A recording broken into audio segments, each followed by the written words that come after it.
Pernah tidak ya, anak-anak berbicara dengan adik atau teman, tetapi mereka tidak memahami apa yang kita bicarakan? Itu menandakan bahwa kalimat yang kita gunakan saat berbicara dengan orang lain tidak menggunakan kalimat efektif. Apa itu kalimat efektif? Yuk kita pelajari bersama. Assalamualaikum warahmatullahi wabarakatuh. Hai anak-anak hebat. Halo, berjumpa kembali dengan Ibu Titik. Di video kali ini kita akan belajar tema 2, persatuan dalam perbedaan, subtema 2, bekerja sama mencapai tujuan, muatan bahasa Indonesia, yaitu tentang kalimat efektif. Tujuan pembelajaran kita hari ini, yang pertama, siswa mampu memahami pengertian dan ciri-ciri kalimat efektif. Yang kedua, siswa mampu membuat kalimat efektif dengan tepat berdasarkan kosakata tertentu. 3. Siswa mampu merubah kalimat tidak efektif menjadi kalimat efektif.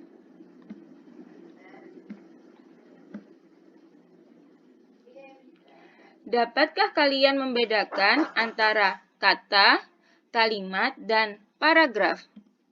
Ini merupakan kata. Gabungan dari kata-kata akan membentuk kalimat, dan gabungan dari kalimat akan membentuk paragraf. Jelas bukan? Apa itu kalimat efektif?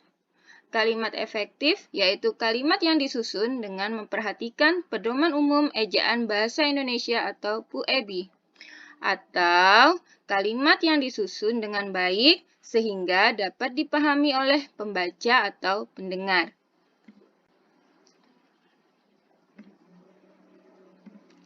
Syarat atau aturan kalimat efektif. Yang pertama, memiliki unsur pokok kalimat, minimal, subjek, dan predikat. Unsur pokok kalimat terdiri dari subjek, predikat, objek, dan keterangan. Subjek adalah pelaku. Pelaku yang melakukan perbuatan atau kegiatan. Predikat adalah perbuatan, pekerjaan, atau kegiatan yang dilakukan oleh subjek. Sedangkan objek adalah sasaran atau hal yang dikenai pekerjaan atau aktivitas. Kemudian keterangan, ada keterangan tempat, waktu, atau keadaan. Nah, anak-anak ya, jadi syarat atau aturan kalimat efektif yang pertama adalah memiliki unsur-unsur kalimat tadi ya, minimal memiliki subjek dan predikat. Nah, coba anak-anak perhatikan contoh. Aira sedang membaca. Nah, Aira ini sebagai apa ya? Nah, Aira ini adalah sebagai subjek, pelaku ya. Pelaku yang melakukan kegiatan atau pekerjaan. Kemudian sedang membaca. Ini sebagai apa ya? Sedang membaca ini adalah sebagai predikat. Ingat, predikat adalah perbuatan atau pekerjaan atau kegiatan yang dilakukan oleh subjek. Nah, jadi Aira sedang membaca ini sudah bisa dikatakan sebagai kalimat efektif. Karena ingat, kalimat efektif itu minimal punya subjek dan predikat. Jadi contoh ini merupakan kalimat efektif. Kemudian, contoh yang kedua, ibu membeli ikan di dapur. Ibu sebagai subjek, membeli sebagai predikat. Kemudian, ikan sebagai objek. Nah, di pasar ini sebagai keterangan, yaitu keterangan tempat. Nah, jadi contoh ini juga merupakan kalimat efektif. Syarat yang kedua adalah menggunakan struktur bahasa yang tepat. Artinya, kalimatnya tidak terbolak-balik. Coba anak-anak ibu perhatikan contoh. Bakso makan Nazmi.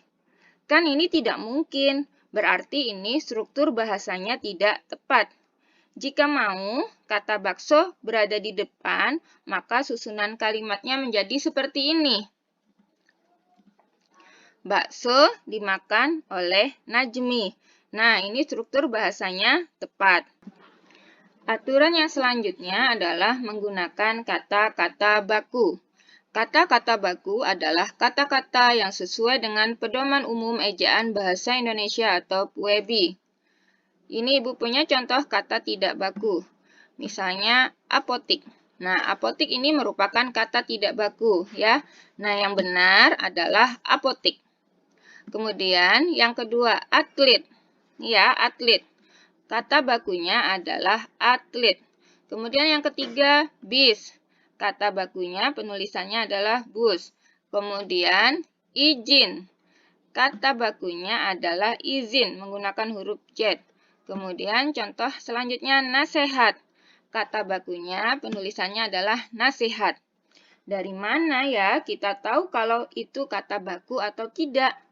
Kita bisa melihatnya di KBBI. Kamus Besar Bahasa Indonesia.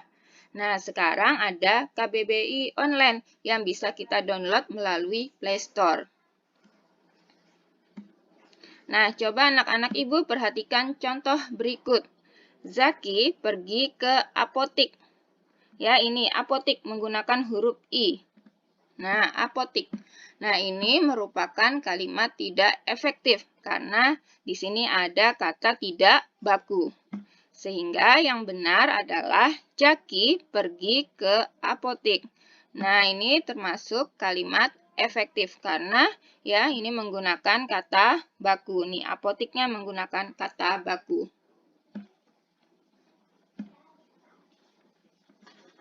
Syarat atau aturan selanjutnya adalah memiliki kehematan kata, ringkas, dan tidak bertele-tele. Pemborosan kata dalam suatu kalimat akan menyebabkan kalimat tersebut tidak efektif. Nah, perhatikan contoh. Para tamu-tamu duduk di kursi. Perhatikan kata para. Apa makna dari kata para? Kemudian, perhatikan kata tamu-tamu. Apa ya makna dari kata tamu-tamu? Nah, kata para itu menunjukkan banyak. Tamu-tamu juga menunjukkan tamu yang banyak. Nah, jadi kalimat tersebut tidak efektif karena dia tidak ringkas, kemudian bertele-tele. Nah, jadi kata para tamu-tamu duduk di kursi ini tidak efektif dan kita bisa mengubahnya menjadi kalimat yang efektif. Kita dapat menghilangkan salah satu dari kata tersebut, sehingga kalimat efektifnya yaitu tamu-tamu duduk di kursi. Jadi kata paranya kita hilangkan, tamu-tamu duduk di kursi. Nah, kemudian atau bisa juga seperti ini. Para tamu duduk di kursi. Jadi salah satu kata tamunya ini kita hilangkan ya. Jadi kalimat efektifnya bisa tamu-tamu duduk di kursi atau para tamu duduk di kursi. Syarat selanjutnya adalah tidak ada subjek ganda. Perhatikan contoh. Nah, kita dapat menggabungkan subjek yang sama ya. Jadi subjek yang sama dapat kita gabungkan. Perhatikan contoh. Karena Andi sakit, Andi tidak bermain sepak bola. Nah, anak-anak, di sini subjeknya yang mana ya? Ya, betul, Andi ya. Subjeknya adalah Andi. Nah, subjeknya Andi. Subjek Andi ada dua kan? Nah, ini kita dapat gabungkan subjeknya. Sehingga kalimat efektifnya seperti ini. Karena sakit, Andi tidak bermain sepak bola. Nah, ya. Jadi ini sudah menjadi kalimat yang efektif. Tidak ada subjek ganda. Aturan selanjutnya adalah menghindari kata depan atau preposisi di awal kalimat. Coba perhatikan contoh berikut. Bagi semua peserta diharapkan hadir tepat waktu. Ini tidak efektif karena ini ada kata depan yang berada di awal kalimat. Ini bisa kita ubah menjadi kalimat yang efektif, yaitu semua peserta diharapkan hadir tepat waktu. Jadi kata bagi ini kita hilangkan karena kata depan tidak boleh berada di awal kalimat. Syarat selanjutnya adalah menggunakan pilihan kata atau diksi yang tepat. Contohnya, perhatikan, ini Ibu punya kata melihat, menonton, menyaksikan, memelototi, mengamati. Nah, ini semuanya semuanya ini mempunyai makna yang sama. Tetapi penggunaannya berbeda-beda. Kita sesuaikan dengan kebutuhan. Nah, perhatikan contoh. Aku menonton televisi. Ini tepat ya. Ini berarti kita menggunakan pilihan kata yang tepat. Coba kalau kita bikinnya seperti ini, bikin kalimatnya seperti ini. Aku memelototi televisi. Tentunya ini pilihan kata yang kita gunakan atau diksi yang kita gunakan tidak tepat. Jadi kalau ini aku menonton televisi, kita sudah menggunakan diksi atau pilihan kata yang tepat. Kemudian contohnya lagi, aku melihat pemandangan. Ini juga tepat. Kalau misalnya kita bikin kalimat, aku menonton pemandangan, tentunya itu kurang tepat. Jadi ini sudah tepat ya, aku melihat pemandangan. Jadi ini maksudnya kita menggunakan pilihan kata atau diksi yang tepat sesuai kebutuhan.